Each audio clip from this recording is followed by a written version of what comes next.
Oh my gosh, these are so good. The sauce is chunky, and so it gets caught up in all of that little salt crust that we put on the top. It's almost like bacon with a bone in it. It's so good. You know, I used to go out for ribs, but mine at home are so much better. And I get to eat more. If you search the internet, there are so many opinions on how to cook ribs. They all seem so complicated. I like this technique because it's just so simple. Making barbecue ribs kind of sounds like an overwhelming process, but with a recipe this easy, you can make them for one person, for two people, be done quickly, and clean up very quickly. I mean, how awesome is that?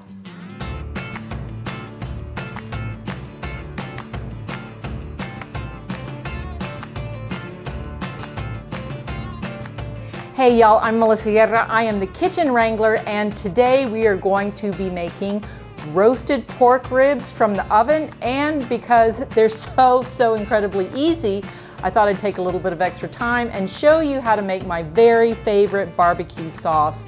Now, you know I'm in Texas, and of course I adore barbecue. Any day, anytime, I am ready for barbecue. But not every day weather-wise is great for barbecue. In fact, you may hear the wind outside is whipping around the building, but you can make some delicious ribs in the comfort of your kitchen and just roast them in the oven. And my way of baking them only takes about an hour. First, what you'll need are, of course, some pork ribs. And ribs are cut into 3 different portions. You can get baby back ribs, you can get spare ribs, or you can get rib tips. Now, rib tips, they're pretty small, so we're not going to be dealing with those today. So your choice is either baby back ribs or spare ribs. Baby back ribs are the shorter ribs that are cut closer to the spine of the carcass, and that's why they're called baby back ribs. Spare ribs are the rib portion just below the baby back rib. They're always a little bit longer, and some people have a preference for spare ribs. Some people think baby back ribs are a little bit more tender. It's really up to you. The ribs that I chose for today are spare ribs, mainly because they looked the best when I was at the supermarket. That always takes priority, what you can find. The ones that I have are called St. Louis cut because they've been trimmed off very nicely. It's a very neat presentation when you take them to the table. But if it says St. Louis cut, then you know it's a spare rib. To prepare the ribs for baking, we're going to rinse them off. Usually ribs are sold in sealed packages, so we're going to give them a little rinse so they'll freshen up a little bit before we roast them. We need to pat the ribs dry. We're just going to remove a little bit of that moisture. We need to prepare a baking pan for roasting the ribs. I like to line my pans with parchment paper because 1, the cleanup is incredibly easy, and 2, parchment is biodegradable, so I don't feel so bad about using this little hack. The seasoning I'm going to use today is flaked sea salt, which has just a very soft flavor, and the flaking gives it kind of a crispy texture, which I love on ribs. And I'm going to use some cracked black pepper. Like I said, very easy. Now, if you have your favorite seasoning blend on hand, definitely use that, but I like salt and pepper because for demonstrations, it's very simple, and I want you to know you can absolutely do this with the ingredients that you have on hand. Heat your oven to 400 degrees Fahrenheit, and we're gonna pop the prepared ribs into that oven, and we're gonna leave them there for 1 hour. There are all sorts of recipes for making ribs that you can find on the internet, and some of them have low, slow techniques where you wrap the ribs in foil and they bake at a 300-degree oven, and that's great. My ribs, though, I always make them at 1 hour because I'm a busy lady. In my personal life, I only like to spend about an hour assembling a meal because I'm usually doing 1,000 things all at the same time. So these ribs are very easy.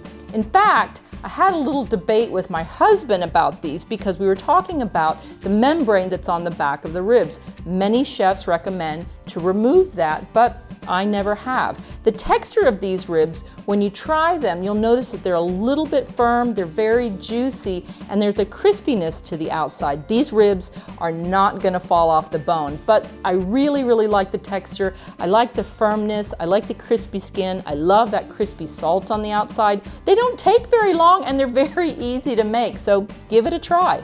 While we are waiting for the ribs to come out of the oven, I'm gonna show you my very favorite barbecue sauce recipe. I love chunky barbecue sauce with a lot of spice, so this barbecue sauce recipe starts out with sauteing onions, red peppers, and celery. And I like to add some of the celery leaves because it always gives it just a little bit of extra flavor. We're gonna saute the vegetables for about 3 to 4 minutes, and then we're gonna add 2 cloves of garlic and 2, maybe 3 long dried red peppers. Now, these are the peppers that I use. They're called chile de árbol. You can, whatever red peppers you like to use, but chile de árbol are incredibly spicy, so I just toss the whole pepper into the pan. Garlic and peppers can burn very quickly, so I'm only gonna saute those for about another 30 seconds, 60 seconds at most. Now let's add the rest of the ingredients, which is Worcestershire sauce.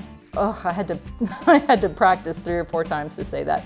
Ketchup, brown sugar, vinegar, and dry prepared mustard. Stir to combine well and remove from the heat. Now we're going to make the sauce, and there's 2 ways you can do this. You can use a stick blender and blend it right inside the pot, which is what I do many times. Or you can use a food processor, which gives it the exact perfect texture that I'm looking for, which is a little bit chunky, so good. I don't really recommend a blender because blenders make sauces really, really smooth, and I want this to have just a little bit of texture to get caught up in that beautiful, chewy salt crust that these pork ribs are gonna have. Add everything to your food processor, puree, and you're done.